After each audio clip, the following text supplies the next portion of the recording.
We have a very special guest for this episode. He's the Emeritus Director of the Max Planck Institute for Psycholinguistics. He's the author of over 400 publications on language, and he's the author of The Interaction Engine, Language in Social Life and Human Evolution. It's Professor Stephen Levinson. Hey, Steve, thanks for coming on the show. Oh, it's a pleasure to be here. As they say, I always wonder why here, because I'm at a great distance from you. And yet here But is we're all state of mind. in the virtual space. Yeah. Well, yes. What That is the is meaning true. of here? That's an interesting Yeah, conundrum. Steve has done a lot of thinking about space, haven't you? I have. Yes, indeed. Oh, might have been one of the catalysts for why we even have language at all. Mm. Yes, indeed. So you've just written this book, Yes. The Interaction Engine. Just actually got my first copy 1 hour ago. Oh, nice. So that re-enlivened my enthusiasm for it, which is nice at this particular point. How long have you been writing this book? Well, I wrote it, the bulk of it, during the lockdown phase, around 2020 to 22. But then I had some friends read it, and then it went off to, reviewers, and then there were lots of delays that the poor press suffered. One of those sort of, I think, actually, I don't really know, but I think it was held to ransom by folks. And so it was offline for months, and so it's delayed. That's a long time. But yeah. And it also summarizes work that you've been working on for the last 30, 40, how many years are we talking now? What do you think the first publication of yours that you reference in your book? Probably my pragmatic sex book. I don't remember, but that's 40 odd years ago. Yes. I have it in front of me here, so I believe... What's the title of that one? 1978, Sociolinguistic Universals, unpublished manuscript. No, that's true. Oh, gosh. Is Wow. the oldest one. Yeah. Yes. Okay. So All right. this is really a lot of things you're summarizing, and it's Yes. not, I think this is a good thing. It's not a super thick book. It's a very hard challenge you've had, summarizing so much knowledge into under 200 pages, right? Yes. I just think people don't really have the stomach for great big books anymore. I mean, this is the age of the quickie. Well, also depending on what kind of audience you're after. Yes. Yeah. Yes. Well, you certainly do have a lot of shorter pieces. I gave a presentation today, and as I looked through the articles that I was using, I found that a rather indecent number of them had your name on them. You've looked at a lot of the base level things. Here are some of the titles that I used. Timing in turn-taking and its implications for processing models of language, in which you point out that there's no way that we could possibly plan what to say after someone has already stopped saying their bit. We have to have been working on it while we were still listening to them. That was interesting. This is with Francisco Tarea, and this is also one of my favorite papers of yours, Steve, if I may good. say so. And Yeah. I also used it when I did interlinguistics class last year. Yeah. It's so much fun, and people can relate to it. Yeah, of course, turn-taking just plays a rather important role in the book, because it is a sort of foundational fact, it seems to me. It's been, rather neglected in the cognitive sciences, less so in interactional linguistics, but still. Another one, breathing for answering, the time course of response planning in conversation, in which you point out that we hardly know how a sentence that we begin is going to end, and yet we somehow take enough breath beforehand, like I just done it, to say we took enough breath to figure out, about how long it was going to be. So we must have known before we even launched into the sentence. Yes, that's one of those topics that's still hugely under-researched. The whole sort of control of breathing, how it evolved, and, we know that apes don't have it, and we can tell a little bit about from the fossils as to when they got the breathing control. How do we know that? That has to do with the canal through the backbone, and that has to be enlarged to give us the extra nerve control of the thoracic muscles. So unfortunately, backbone is not generally very well preserved in the fossil record, but where it is, you can see, 1.4 million years ago, that breathing control doesn't seem to be there. By 800,000 or so, it must have been there. Okay. Very interesting. And also, I spend some time around people who are deaf since birth, and sometimes they've been trained to make speech with varying degrees of accuracy, or whatever you want to call it. Volume and breathing control is very hard for many. Yes, I can because imagine. you don't get any feedback, yes. right? You don't know what you sound like, and also you don't need to try to speak that often, hopefully. The third one was eye blinks are perceived as communicative signals in human face-to-face interaction. When someone gives us a long, slow blink, Yes. we take that as evidence that they have understood us, Yes, but we're not consciously aware of this. We just do it. I mean, there's a lot of things that you have sort of been working on and unearthing that. Do you ever just drop these into conversations? Hey, did you know that we use eye blinks when we're figuring out if people understood us? Probably not. No, okay.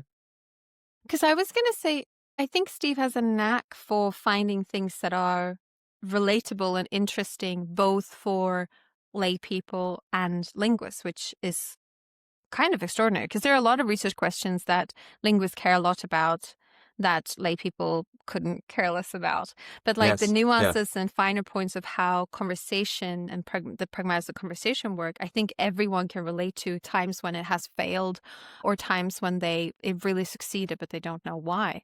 So I would believe that you would be a hit at party with talking about your research. Is that true? I don't think so, really. Because for the reason that I sort of sketched in the book, that the interaction is the medium we sort of swim in. It's our natural medium. I don't think we think about it objectively very much. We don't have a sort of meta-linguistic awareness, unless we're embarrassed, or perhaps, one's very tentative about interacting with somebody very famous or something. But I think generally speaking, it's really pretty subconscious what we're doing. Okay. Well, then you're also the author of The Dark Matter of Pragmatics, in which you lay out the cognitive demands that conversation puts on us, which we're also not consciously aware of. So let's just say that we're having a conversation, maybe face-to-face, or maybe just right here. What's going on with me in my brain and my body while I'm talking and while I'm not talking? What's going on here? Well, it's a very complicated question. So the actual speech production mechanism has been well researched by my colleagues at the Max Planck Institute for Psycholinguistics. So Pim Leyfeld in particular, but many people have worked with him, has sort of laid out the amazing sort of time course, millisecond by millisecond, of what happens in your brain and your mind as you crank out a sentence, as it were. So we know something about each of these little stages of encoding a thought, selecting a thought, encoding a thought, and then finally getting it into a sort of the sound clothing, as it were. But that is the sort of mechanics of it. And we also know that part of this is running in parallel. So you sort of start a process, and that starts clanking away, and then you start another little process, and so on. And so these are running in parallel. It's a complicated system. But anyway, the delineation of it is reasonably clear now, I think. The details people quarrel about, but the general picture seems kind of well worked out. So we know that's what is involved in speech. I mean, I think one of the questions that we don't quite know about is how much is really going on in parallel. To what extent, for example, you discard a possible sentence structure as you choose another. So how much of that sort of stuff is really going on in the background? I don't think we have a clue. I mean, if you look at speech errors, there is some indication that perhaps people are entertaining two rival structures. Yeah, but anyway, so that's going on once you start speaking. So just to get a clarity on the beginning of that process, is it the case that we have phonological words in our heads that we store in different places and we put them together and then we get the mechanics of the mouth moving? Or do we have sort of abstract semantic things that then get linked to phonology? I think maybe I have an idea, but I think we should maybe lay it out a bit for the audience. I'm not sure I'd be the person to really, you should talk to a processing a psycholinguist if you want the full facts. But I think that it's clear that there has to be, you're starting off with meaning in some way. I mean, you might start off with a visual image about what you want to say, but anyway, somehow there's a conceptual system that has to then look for the words that that might get encoded. And that's, of course, a partly a language-specific matter as to what you can say using words. So that's going to get filtered then into through a vocabulary. You'll look for the meaning of the words, and then the words start to call up syntactic frames of various kinds into which they would fit, and so on. And then you start to think about since you've got one end of the word, the meaning end, that'll give you the sound end. And now you're going to try and encode that into actual articulatory movements. And then you're going to call on a sort of syllabary of pre-coded syllables. This is probably how it works. And then they're going to come up and feed one by one. They get encoded linearly. And that, again, in speech errors, you sometimes see them switched around and so on. So you could get some clues from speech errors as to how all this is done. I tend to confuse things that are semantically close but can sometimes even be opposites, like forehead and chin, or something like that. I'll say one and mean the other. Yes. They must be stored close to each other. Yeah, I mean, one of the puzzles that actually Tim Lefeld spent a bit of time sort of puzzling about is how to avoid the fact that, when you're searching for dog, you might just end up with animal, because that's a more general term. So how do you avoid that and come to the right level and so on? There's lots of interesting puzzles in there. But of course, what we're also doing while we're doing all of this is there's what we're encoding in the linguistic signal itself. But as you talk about in the pragmatics book in particular, we're using a lot of other things than just the linguistic signal itself to get information across to another person. We are imagining their minds and thinking about what they might know. We are using our gestures, our hands, our eyebrows, our feet, if we could, if it was close enough to our face, I bet we would. So what are all the different ways besides the signal, the sounds, the syllables itself that we can utilize? Well, all the things that you just mentioned. I think it's that, the whole human body, when we became bipedal, the whole front of our bodies became a signaling system. Because these are free. Yes. Hands are free, body, torso, angles, nodding, head. And the other thing is, of course, a relative hairlessness of humans makes the facial musculature much more visible than it is in apes. And so then you've got all of these subtle facial expressions that can be encoded. Yeah. You mentioned eyes as well. Yes, gaze, tremendously important. We can see the whites of our eyes, so we can track each other's eye gaze. Yes. So, I mean, in the dark matter of pragmatics, I sort of liken this to a kind of orchestra, And the interesting thing is, how is that all coordinated in the actual speech production system or language production system? How is that all coordinated? And I think we don't have a clue, actually. I mean, no, because it's really puzzling. I mean, some of it's obviously, a matter of pre-rehearsal, and there are chunks of this kind of behavior. So if you smile, then your eyes are going to also wrinkle and so on, so forth. There's that part of it is sort of coordinated by habit. But no, a lot of it is just an amazing coordination of independent articulators doing things, signaling things. Apparently, I've been told that sometimes when someone tells me something and it's complicated to understand, I make a certain facial expression that looks like I'm very upset with the other person. Sure. But it's just I'm really trying to think face. And sometimes people say to me, oh, you really didn't like what I said. And I'm like, no, I'm just desperately trying to think. But I'm involuntarily sending out the signal that the other person is a terrible person or something. But it's very hard. Now that you've mentioned listening, Hedvig, we've been talking about what this is like for the person who's speaking. Yes. But for the person who's listening, there's a lot of different stuff going on. I'm trying to put your words back into concepts, but then I'm also getting bored or distracted. I'm also making a lot of predictions about what you're going to say. And then I'm also planning my own utterance. Yes. Have I missed anything? What else is there? there? I think of course, probably you have things that you want to say anyway that you're stacking up, as it were. So let's suppose you haven't seen somebody for a while, you want to tell them about things. So you've got an agenda of some kind. And then, so you want to try to edge that in somehow, bit by bit. So anyway, so this is all the considerations that are going on. And then you're dealing with the current last turn and wanting to respond to that.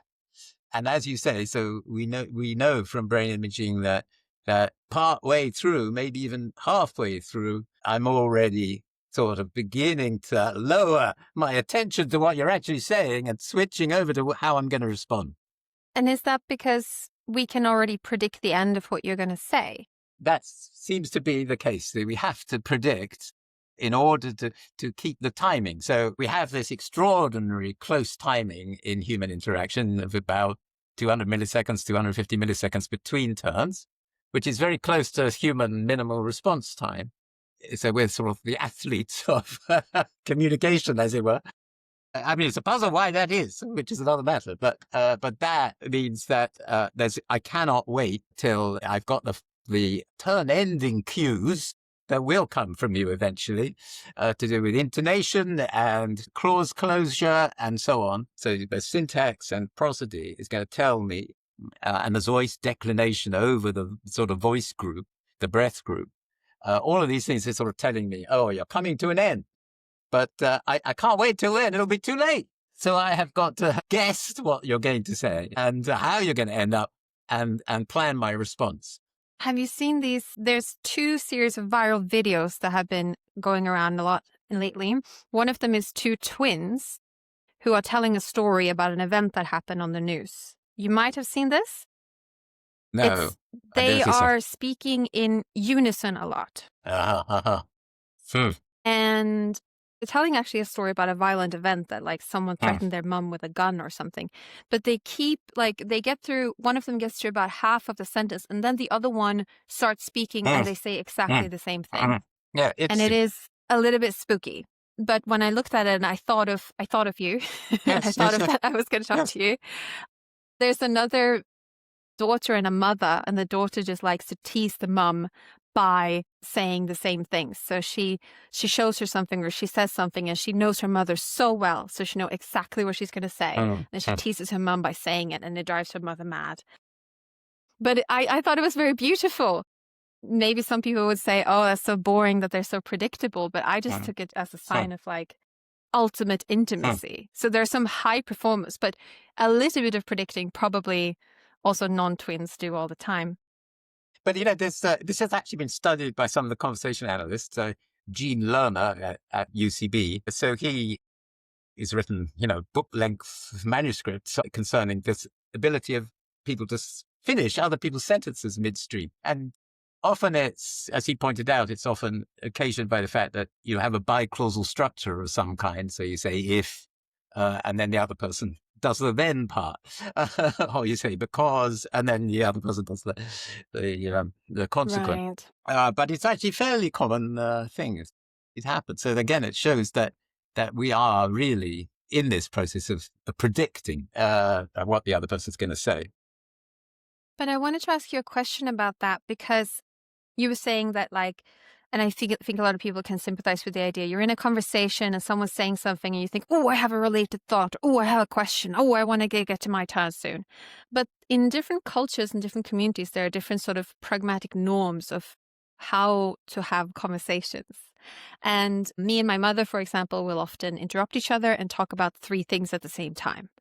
And a lot of people don't like to do that. They want one person to talk about one topic until they finish talking about it and then the other person takes over. And I'm not saying that either of these styles is necessarily better or worse, but I have experienced the friction when they clash. When you talk to someone who's from one style and then the other, or like someone who expects a lot of humming and hawing and this kind of back channel work, but the other one is expecting that you're supposed to stay silent when the other one is talking. How many of these different pragmatic sort of normative cultures have you heard of? I don't have a number in mind. Deborah Tannen has written, a bit about just subcultures in the USA and how they differ in that sort of respect. Like New Yorkers famously quick and to overlap and be brutal, as it were, interactively.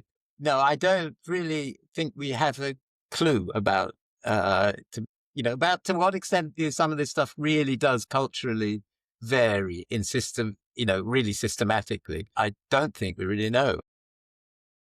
Well, let's go on to that, because linguists have often looked for universals in language because we want to know what's the same across languages. And very often this search has gone to syntax. We want to find syntactic universals. What's the same across languages?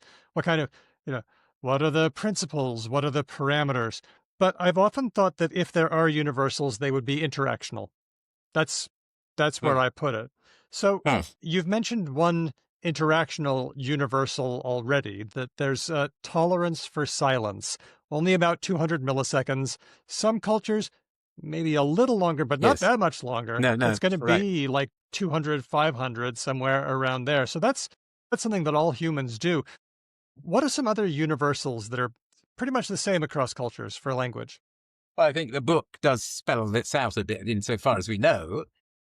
But, one of the things is repair structure that is studied especially by some of my colleagues, including Nick Enfield there in Sydney.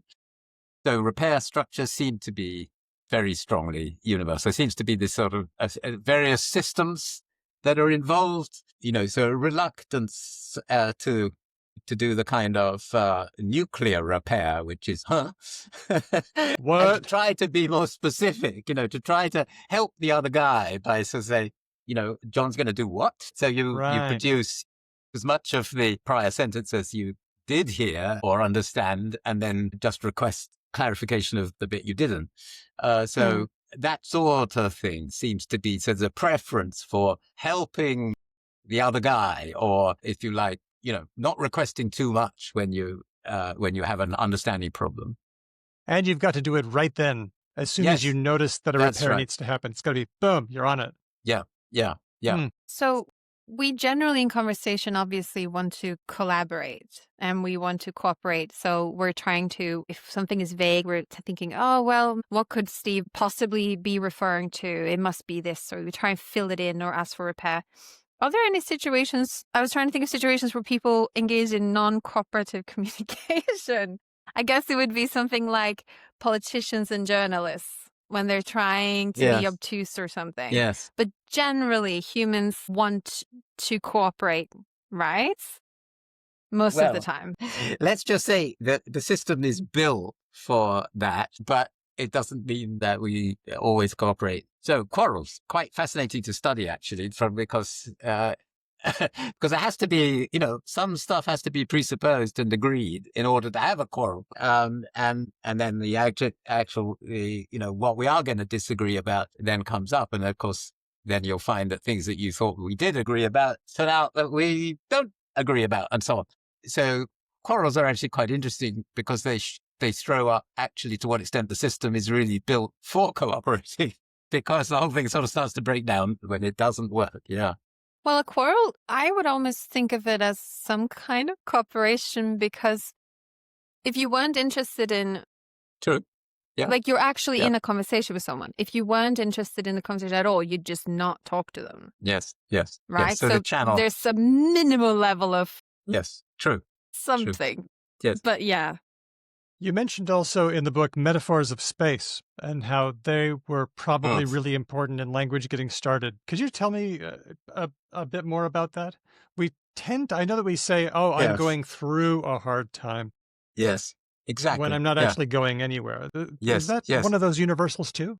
It's very pervasive in language, and indeed. So I was pointing this out. So nothing original with me, but it goes way back into the 19th century. Actually, observers pointed out the extent to which grammatical structure seems to be sort of based on spatial analogies, shall we say? But I was interested in it just because I was thinking about the evolution of language, and when you think about the evolution of language, you start to sort of look at our other great apes. And then you have this sort of fundamental puzzle. Wait a minute, at first sight, they seem like on a different universe. But then as people like Mike Tomasello and Joseph Cole and others, working on ape communication pointed out that actually their gesture system has the kind of flexible, quick response character that human conversation has to some extent. And it has timing that we now know. I don't think they knew that originally. that is almost identical to the sort of human timing, those 200 millisecond time. So you begin to say, oh, wait a minute, that's sort of interesting, because maybe we inherited that timing from our forebears, and all of the great apes except us are predominantly gestures. We are gestures too, but except in sign language, it's a subsidiary system. So the presumption I made was simply, well, yes, okay, so then presumably proto-language was gestural in humans, in the human line. That seems like, we love it. Well, it's a very old theory, of course, goes way back, and resisted by various people for various reasons that we could get into. But if that's so, then that would give some account of why spatial concepts play such a critical role in language structure, because gesture is a spatial language about space. It's normally, if you started to describe your apartment or something, you would immediately start gesturing, because it is a medium that's really great for talking about space. Or if you wanted to, describe the shape of a vase or something, you would start using your hands. It's just very hard otherwise. So I think that that could be, part of, if you like, the fossils in our system. Right. We have a gesture system still, but the gesture may have brought along with it all of this kind of preoccupation with spatial concepts. Okay, so let me talk about gesture then for a second, because in the book, you put the start of language a little bit farther away than I normally do. You said, I think, Hedvig, we've said on the show, probably 100,000 to 200,000 years humans have been using language. It has to be a little bit older than 100,000. We really want to be before out of Africa, right? So well, that's 200. That's 80,000 years. Well, actually, yeah, exactly. Guys, just get real. We've been out of Africa at least, 4 or 5 times. So as you start with Homo erectus, or even earlier. And then, there are various, we've got Neanderthals, and then we've got many others. It seems now, many other species of hominid floating around. But you put this at 750,000 maybe instead of 200,000. You put it way farther back than I thought. Yes. And that's because of the danger of getting stuck in gesture? No. Okay, I will try to explain. So first of all, that dating assumes that it's based really on this transition towards the vocal stream, right, to the vocal medium from a gestural medium. And that, as I said, it got some inkling about because of fossil vertebrae and the vertebral column and the thoracic innervation for breathing. That was for breathing. So now we know that 1.4 million years ago, that wasn't there. We know that proto-Neanderthals, yes, it's there. So Neanderthals and us, now we're looking back at the common ancestor. So that gets us back about 700,000. I mean, it's controversial. It's somewhere between 500 and 700,000. Would be the common ancestor for the 2 branches of humans that went on until yesterday, as it were. 30,000 years ago. I mean, I think most of the time when people say 100 to 200, I think a lot of linguists would assume that's a lower bound. No, I think they're just thinking that it's anatomically modern humans. Yeah. They had First and only. They are the only language-bearing species. But biologically, that's very unlikely, given how closely related we are to the other humans. So I think that is, I think we have this kind of human exceptionalism that we're very loath to give up, thinking, we're just, fantastic and special and God-given and all those things. Which is, it's funny to me sometimes, because I agree with you, people have a great human exceptionalism. I mean, maybe it started with people being very afraid of the idea of knowing that they were at all related to primates. But we're talking about hominid species that are no longer found today, that we only have through fossil records. And personally, I don't find that so weird to imagine that I have something in common with them. Maybe it's easier because they don't exist anymore. So I find it a bit funny. In a very peculiar sense, about 50% of the Neanderthal DNA is walking around today. in each of us. I mean, we only have a little fraction, but if you put all the fractions together, there's a Neanderthal, half a Neanderthal walking around. We're too close for that really to be thinkable that Neanderthals didn't have a language very like us, I think. Well, the people who are still pushing for human exceptionalism do various small gene changes that have to do probably with neurogenesis, so, certain differences in the brain structure and perhaps in the speed of learning and all that kind of thing. I'm sure there are going to be some quantitative differences rather than qualitative differences between us and the other hominids. But anyway, we'll wait and see, because this is such an exciting, part of science nowadays, is work on the evolution of our own species, but of other species too. I even have seen an even lower bound. So I was using a textbook in a class, and in the textbook, one of the students came up to me and said, Hedvig, this one says language is 40,000 years old.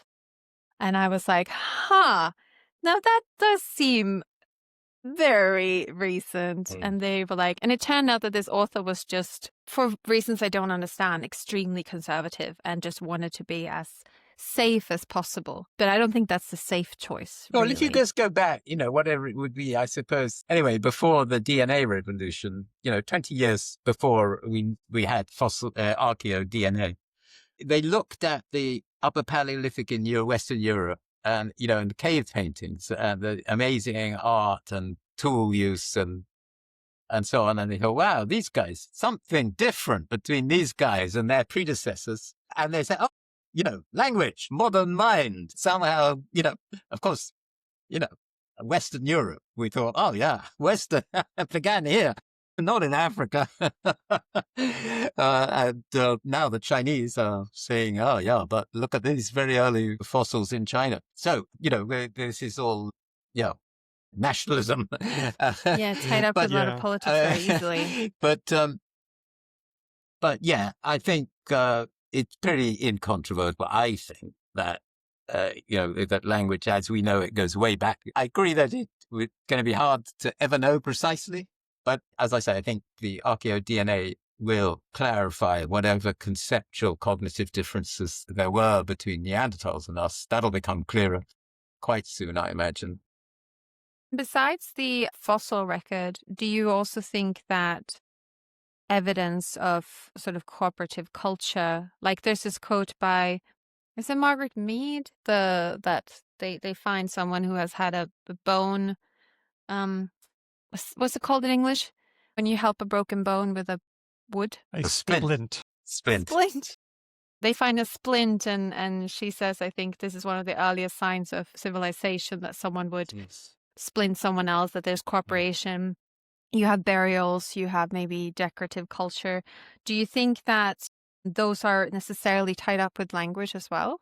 That we can learn about that? I think this is where, the people who sort of got all worked up about the Upper Paleolithic in Western Europe, forgot to look at the ethnographic record. If you just look across the ethnographic record, I mean, you see people who devoid of representational art. To this day, you can find folks who just don't do it, right?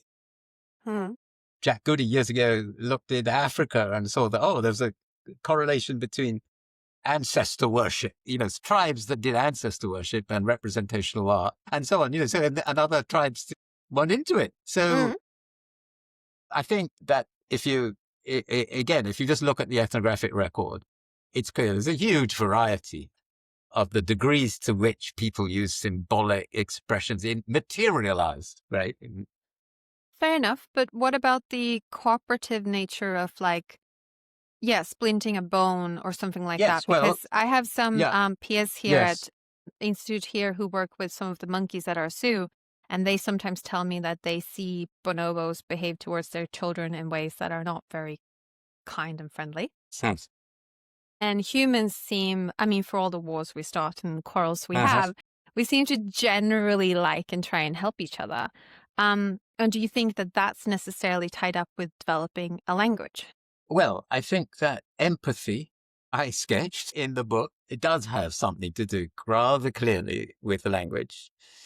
but just going back to the facts, there are cases of Neanderthals clearly where I think there were cases where people didn't have any teeth, and clearly the food had been prepared for them, or people who had broken bones again, so it goes way back. But yes, I do think that some kind of empathy is rather a peculiar human trait. That's to say, it's clear that apes grieve their dead, and elephants and other species. So there is that kind of empathetic thing. But it's quite restricted in other species. And in our species, it's clear that if we passed a stranger kid lost on the street, we'd stop and help them. And this is just unthinkable, I think, from a cross-species point of view. Probably get eaten if it was a baby chimp. Yeah, I wouldn't be surprised. And I related this to the fact that we got into the business, as some other species have, but not the great apes, of sharing child rearing. And by sharing, if you're going to share child rearing, so a chimpanzee mum can't let its baby out of its sight because it likely get eaten or played with to death. And so if you're going to lend your precious kid out to some other child carer, there has to be some way in which that other person, cares about the infant and is going to tend to its needs and so on. And so that sharing of empathy was a precondition, it seems to me, to being able to outsource childcare. And outsourcing childcare was the key to our demographic success, because we reproduce at double the speed of a chimp, because mum is freed up for the next one by having a younger sister or whatever look after the baby. Yeah. Or grandma. Yeah. And then when you've got empathy, then that leads to being able to sense the feelings of others. And then you can do things like give and understand signs, understand intention, maybe predict what somebody's going to do. It sounds like that led to all the things that we're talking about here. Yes, I agree. Thank you. Yes, so that's exactly right. So being able to put yourself in the other guy's shoes, as it were, is rather critical to trying to figure out what people mean. And I think one of the reasons why linguists haven't thought so much about this, although the pragmaticists have, of course, but the sort of structural linguists, is that they think language is fully carried by the symbolic code. But the point that I tried to make in the dark matter of pragmatics was, oh, wait a minute. It's not really. I mean, it is, but it's sort of triggered by the symbolic code. It's a lot of inferences that actually carry the full message. And without that inference mechanism, the symbolic code actually wouldn't work. Very It's poor. situational. It's not syntactic. I find it kind of amazing that people would have another outlook. Maybe I'm very unusual. I don't know. But I remember like my first year in linguistics, I was very interested in conversation and pragmatics and how people, because if you look at what people actually say and when information gets transferred, there's a big disconnect. And in my native language, Swedish, there's a little particle you can use to mean I'm saying a thing and I believe we both know it. It's like a marker that means you know this, don't you? And it doesn't occur in written language very often because you don't know who's reading it, right? Because so you can't really use it in written language that much unless you're like chatting directly with someone.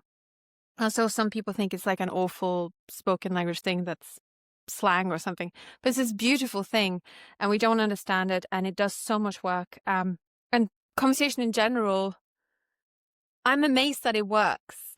I don't know. I feel like someone like high on drugs sometimes when I think about it.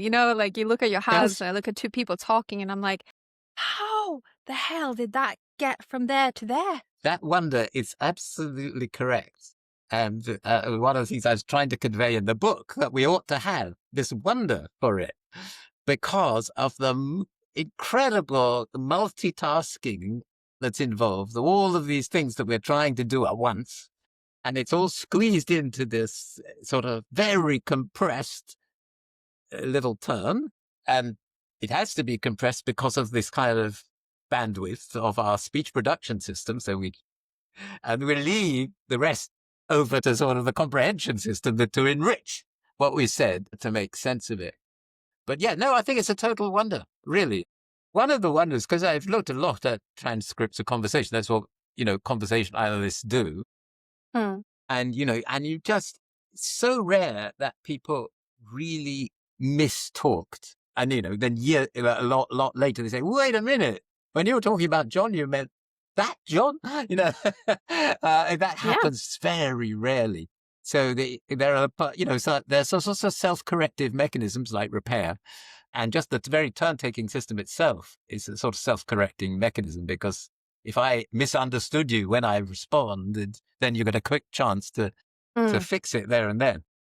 But I think it's just really miraculous that it works as well as it does. And it doesn't work perfectly, but it works pretty darn well. Yeah, I agree. Enough of the time. Almost like... Enough of the time, yes. Yes. We sometimes joke on this show and say that language is involuntary telepathy. Because you can just say things and then an image appears in someone else's head. I can say like a kangaroo riding a zebra, and now you all have that in your heads. Stop it. Get out of my head. Dang it, Hedvig. But, it's not a perfect telepathy, and there's so many more channels that are going on, like we talked about today, but also we talked about recently with Lauren Gorn and her book on gesture as well, that we also, in conversation, we can do so many things that we can't do in written, of course, that get, unfortunately, lost, and we have to do things like, the conversation analysis have all these like little symbols, don't they, of like this dot means 1 second pause, and this kind of thing means that they tilted their head a little, and they're desperately trying to transcribe all this information that we take for granted. It's amazing to look at the transcripts. The very first, people who looked at film in the 1950s were looking at, this is Bateson and Pittinger and people, they took a film of a therapy session, I think it was, I'm sure it was. And it was a 35 millimeter film, and then they cranked it back slowly through and did analyses of it. So this was like the first early thing. And they all tried to invent, a sort of notation, a bit like people who notate dance movements and so on, try to invent for describing everything. But in fact, it's like so much is happening. It's pretty much beyond us, I think, to actually sort of notate it all.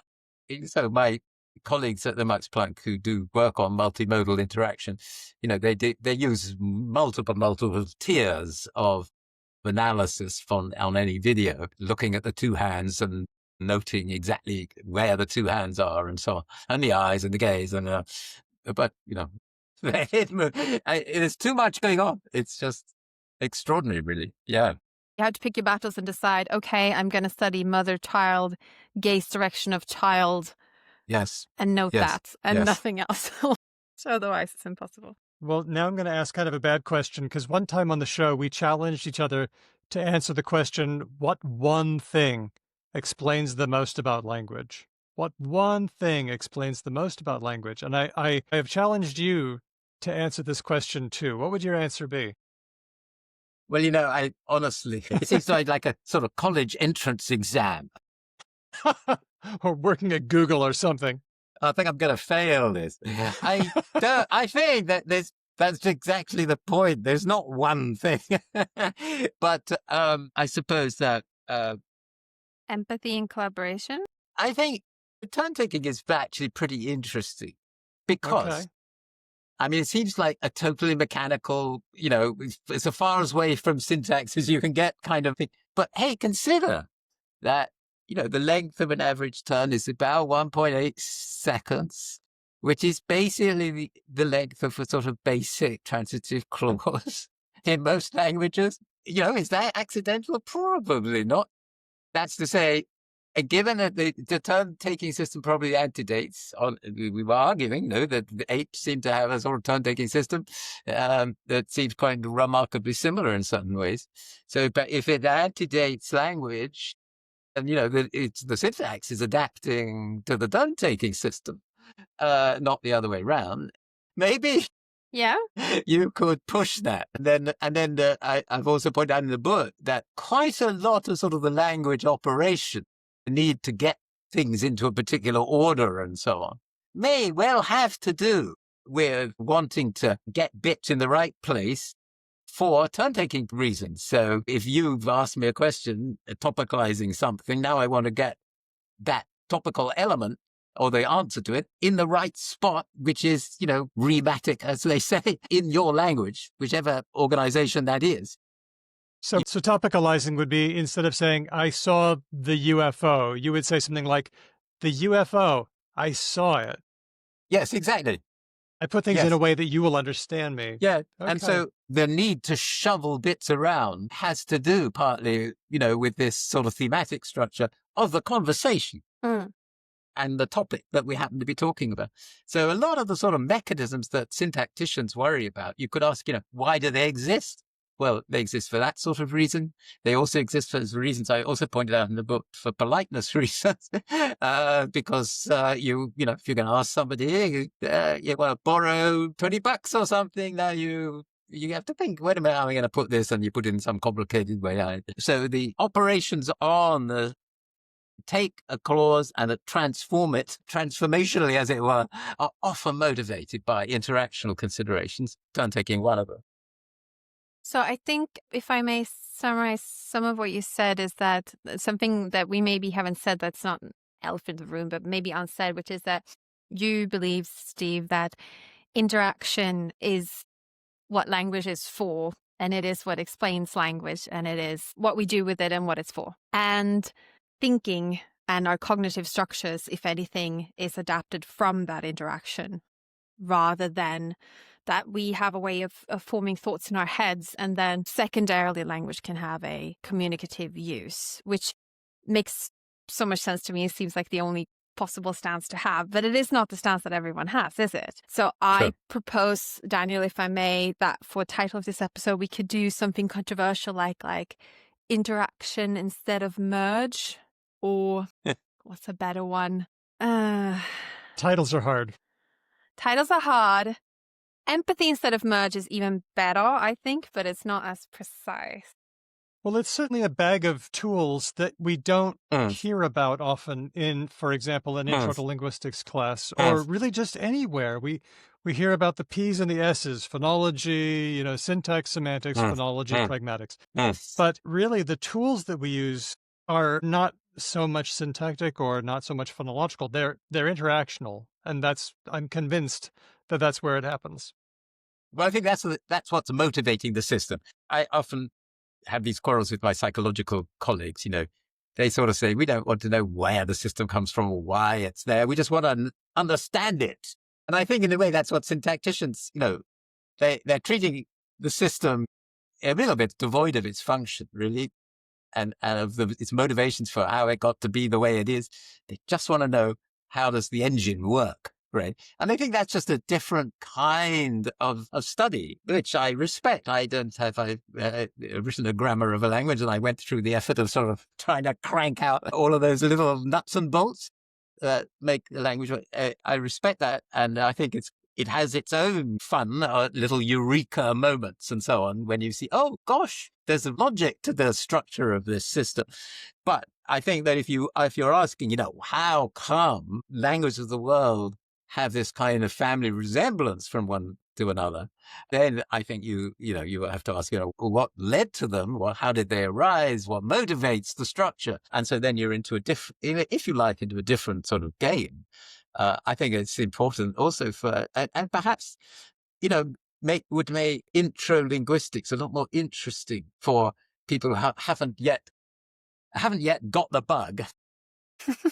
If you sort of look at the matrix that generates the whole thing, if you think about the infant learning a language, and you think about their motivations to get into the system, that's what drives language learning and why infants are so brilliant at it. But the system that gives children access is this interactional ability, which they have long before they know any words. They can already engage in a sort of give and take with mum or the caretaker. They have to, if they want to get food or slept or diapers changed. They have no other. So I look at it as the sort of the machine tool that produces languages in the right context. Yeah.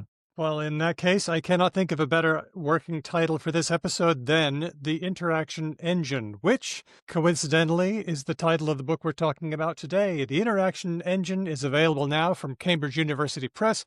We've been talking with the author, Professor Steve Levinson, linguistic lion. Steve, how can people follow you? Well, I think so.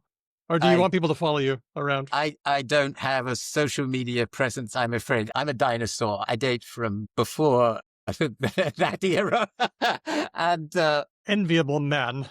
Yeah, well, it takes too much time for one thing, you know. And it's no fun. It's no goddamn fun. Okay. So you come to us from the time before 2006. That's amazing.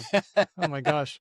I just wanted to say as well, for a lot of our listeners here who have maybe taken an Intro to Linguistics class many years ago or are taking one currently, if you're looking for an update on some of the pragmatics and looking for maybe going beyond, I think some of you might be familiar with Grice's 4 maxims. If you want to get an update, both the Interaction Engine and Dark Matter Pragmatics as well, that Steve has produced. That's 2 books in not a very long span of time, and you just finished your grammar as well. Yeah. Are you having any more books in the pipeline? I do have another book in the pipeline. Yes, I'm writing a book.